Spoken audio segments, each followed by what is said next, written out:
ମାଲିକ ଏବଂ କଳାକାରଙ୍କର ଛକି ଶୂନ ଚାଲିଛି ଯୋଉଥିରେ ହଇରାଣ ହେଉଛନ୍ତି ସାଧାରଣ ଜନତା ସାଧାରଣ ଦର୍ଶକ। ସମ୍ବେଦନଶୀଳ କଥା କହିବା ଦରକାର ଯୋଉଟା ଲୋକ ଗ୍ରହଣ କରିବାର ଆବଶ୍ୟକତା ରହିଛି। କଳା ନଥିଲେ ଏଇ ଷ୍ଟେଜରେ ଚଢି ପାରିବେନି। ମଞ୍ଚ ଉପରେ କି ଆମକୁ ଖରାପ ଟଚ୍ କରିକି ଖରାପ କଥା କହୁ ଆମେ ସେଗୁଡ଼ା ଧରିବୁନି, କାରଣ ଦର୍ଶକ ଆମକୁ ଅପେକ୍ଷା କରିଅଛନ୍ତି ଉପେକ୍ଷା କରିଅଛନ୍ତି।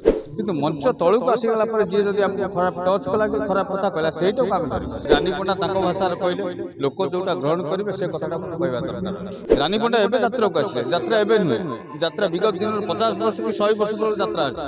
ଆଜି ଯୋଉ ସୂର୍ଯ୍ୟ ମନ୍ଦିରଟି ଯାତ୍ରା କରୁଛୁ, କିଛି କିଛି ନୂଆ କଳାକାର ଏଥିରେ ଆଡ୍ ହେଇଛନ୍ତି, ଯେମିତି ସାଇ ହଉ, ଆପଣଙ୍କର ଶୁଭେନ୍ଦୁ, ଟିକିନା, ଖୁସି ଭାଇ ସବୁ ଭଲ ଭଲ ଆର୍ଟିଷ୍ଟ ରଖୁଛନ୍ତି।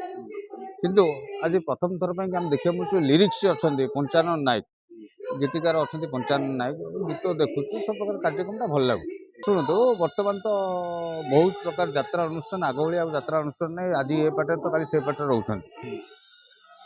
ଯିଏ ଆଜି ଦେଖୁଛନ୍ତି ଲୋକଙ୍କ ଭିତରେ ଗୋଟେ ଭଲ ଭାବନା ଆସୁନି। ଲୋକ ଚାହୁଁଛନ୍ତି ଯେମିତିକି ଯାତ୍ରା କଳାକାର 2 ବର୍ଷ 3 ବର୍ଷ ଗୋଟେ ପାର୍ଟିରେ ରହିଲେ କନଷ୍ଟାଣ୍ଟ ଗୋଟେ ଦେଖିବାକୁ ସେ ଯାତ୍ରା ଟେଷ୍ଟ ଗୋଟେ ଅଲଗା ଥାଏ। କିନ୍ତୁ ଯାତ୍ରା କଳାକାର ମୁଁ ଭାବୁଛି ଏ ପଇସା ପତ୍ର ପାଇଁ ମାଲିକମାନଙ୍କର ପଇସା ପତ୍ର ଯୋଗୁଁ ଏକର ସେକର ହେଇଯାଉଛନ୍ତି। ନାଇଁ ଶୁଣନ୍ତୁ, ବିବାଦଟା ସବୁବେଳେ ଖରାପ, କିନ୍ତୁ ଆ ଦେହରେ ହଇରାଣ ହେଉଛନ୍ତି ଆକ୍ଚୁଆଲି ସେ ଯାତ୍ରା ପାର୍ଟି ମାଲିକ ହୁଅନ୍ତୁ କି ଯାତ୍ରା କଳାକାର ହଉ, ସବୁରି ମୁଖ୍ୟ ଲୋକ ହେଲେ ଦର୍ଶକ। ଆପଣ କହିଲେ ମିଡ଼ିଆକୁ ଆକ୍ଷେପ କରୁଛନ୍ତି, ମିଡ଼ିଆ ହେଲେ ଚତୁର୍ଥ ସ୍ତମ୍ଭ। ମିଡ଼ିଆ ସବୁ କାର୍ଯ୍ୟକ୍ରମକୁ ନିର୍ଭୀକତାର ସହିତ ପରିବେଷଣ କରେ। ମିଡ଼ିଆ କ'ଣ ମିଡ଼ିଏଟର କି? ମୁଖ୍ୟ କଥା ଏଇଟା।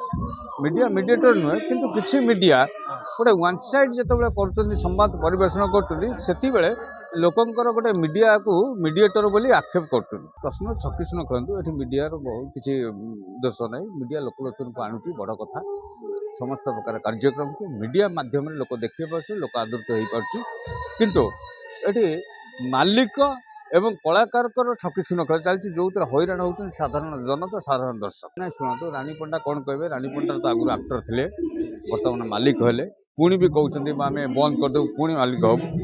ସବୁବେଳେ ସମ୍ବେଦନଶୀଳ କଥା କହିବା ଦରକାର ଯୋଉଟା ଲୋକ ଗ୍ରହଣ କରିବାର ଆବଶ୍ୟକତା ରହିଛି। ପ୍ରଥମ କଥା ହେଲା ଏ ଯେଉଁ ପଇସା କଥା କହିଲେ କି ମାଂସ କଥା କହିଲେ, ଏଇଟା ମା ସରସ୍ୱତୀ, ମା ଶାରଳାଙ୍କର ଅବଦାନ।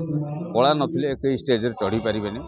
ତାଙ୍କୁ ଅବମାନନା କରି ଆଜିକାଲି ସମସ୍ତେ ନିଜର ବକ୍ତବ୍ୟ ରଖୁଛନ୍ତି, ସେଇଟା କିନ୍ତୁ ମୋ ମତରେ ଭୁଲ। ଶୁଣନ୍ତୁ, ରାନୀ ପଣ୍ଡାଙ୍କ କଥା ଆପଣ କହିଲେ, କିନ୍ତୁ ବହୁତ କଳାକାର ବି ଅଛନ୍ତି ଯାହାଙ୍କୁ ପଚରାଯାଉଛି ଆପଣ ମଞ୍ଚ ଉପରେ ଯେତେବେଳେ ଅଭିନୟ କରୁଛନ୍ତି କେମିତି ନା ମଞ୍ଚ ଉପରେ କି ଆମକୁ ଖରାପ ଟଚ୍ କରିକି ଖରାପ କଥା କହୁ ଆମେ ସେଗୁଡ଼ା ଧରିବୁନି, କାରଣ ଦର୍ଶକ ଆମକୁ ଅପେକ୍ଷା କରିଅଛନ୍ତି ଉପେକ୍ଷା କରିଅଛନ୍ତି।